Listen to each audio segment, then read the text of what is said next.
-15 degrees, no heating, no insulation, and if you stole firewood to survive, they'd execute you.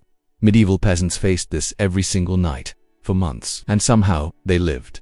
At the center of every peasant home was fire. Not a fireplace with a chimney carrying smoke away, a literal pit in the middle of the dirt floor, stones around it, flames burning day and night throughout winter. And here's what most people get wrong about medieval peasants. There was no chimney in the 10th, 11th, 12th centuries. Most peasant homes had no chimney at all.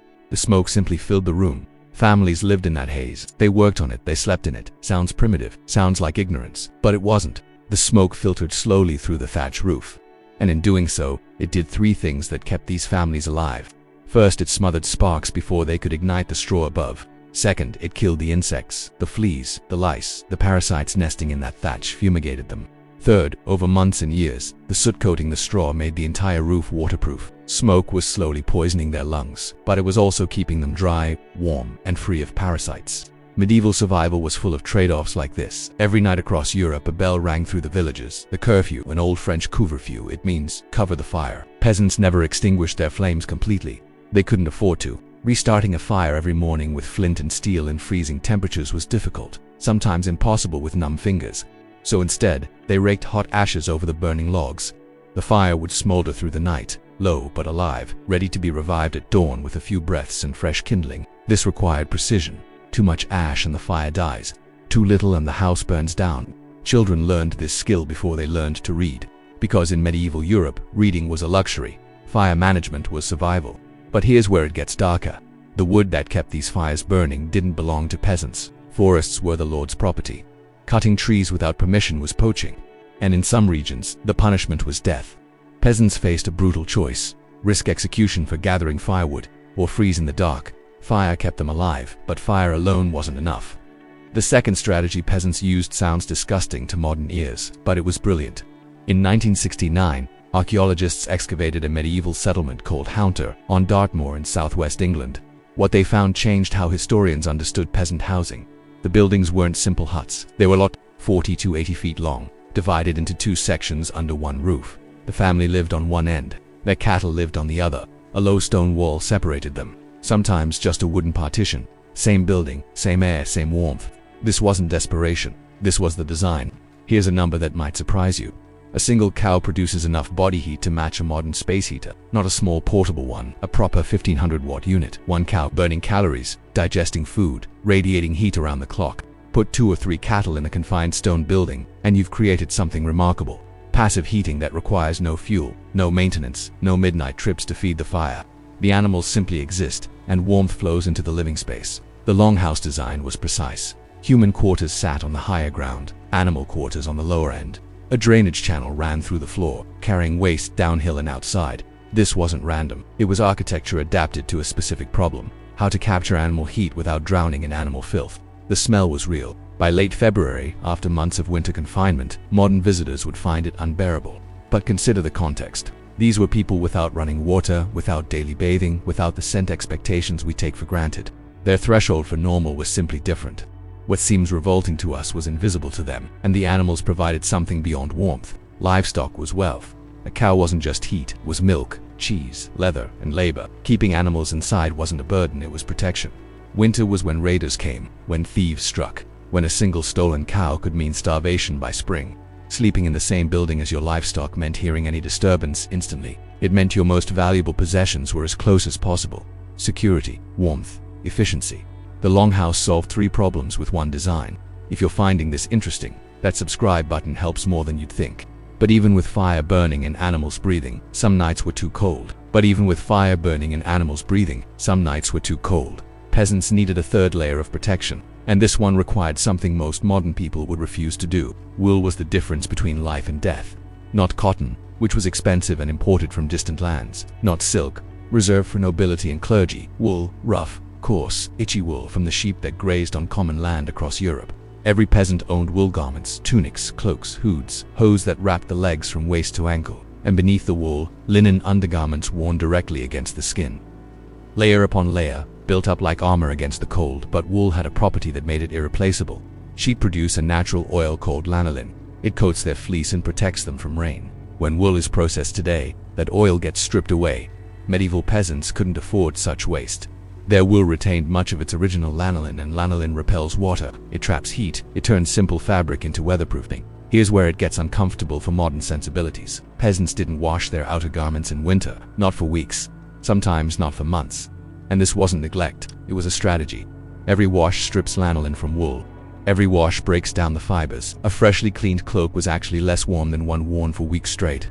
The accumulated oils from a peasant's own body added another layer of water resistance, another barrier against wind. The fabric became seasoned through use, more effective the dirtier it got. A German poem from the 13th century, Meyer Helmbrecht, describes peasants dancing so wildly that straw comes flying out of their boots. This detail survived 800 years because it captured something real. Peasants stuffed straw, grass, even loose wool into their footwear. The gap between a thin leather sole and frozen ground could mean the difference between walking home and losing toes to frostbite. Everything became insulation. Every gap was filled. Every layer served a purpose. And when night came, peasants didn't undress, they added layers. The idea of removing clothing before sleep, of exposing skin to cold air, would have seemed reckless, dangerous even. You went to bed in everything you owned, wrapped in every blanket and fur available, and you stayed that way until morning. By February, a peasant's clothing had transformed into something almost structural, stiff with weeks of accumulated wear, molded to the shape of their body, carrying the smell of smoke and sweat and animal fat, likely hosting lice in the seams. None of that mattered. What mattered was warmth. These garments were also inherited. A wool cloak might pass through 3 generations, patched and mended until almost no original thread remained. Clothing wasn't disposable, it was an investment. It was survival passed from parent to child.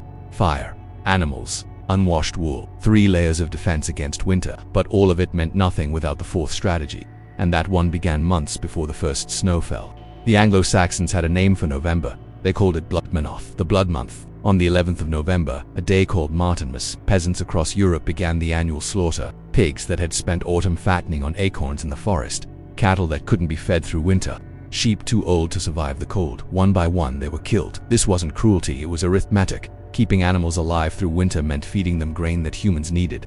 Every pig that survived December was a child who might not survive March. So peasants made a choice. Kill now, preserve the meat, feed the family later. The work was relentless. Flesh soaked in brine for days, then hung in the rafters to dry and smoke. Bacon rubbed with salt, sometimes honey. Blood collected and boiled with oats to make black pudding. Fat rendered into tallow for candles. Hides scraped and stretched into leather. Bones saved for tools. Nothing was wasted because nothing could be wasted. Medieval peasants understood something modern people have forgotten. Winter survival wasn't about the days. It was about the calories. Every meal served a purpose. Root vegetables, turnips, carrots, onions were buried in cellars dug beneath the house. These underground chambers stayed cold but rarely froze, keeping food edible for months.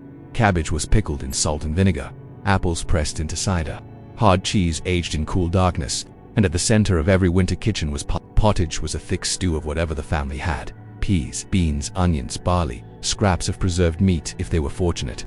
The pot hung over the fire constantly, simmering day and night. New ingredients went in as old ones were eaten.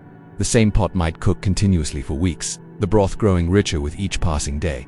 This wasn't just food, it was engineering. Hot pottage raised core body temperature from the inside, and it was always ready. No waiting, no preparation. At any hour, warmth was available in a bowl. Even the ale was heated. Water was often contaminated and dangerous. Ale brewed from barley was safer.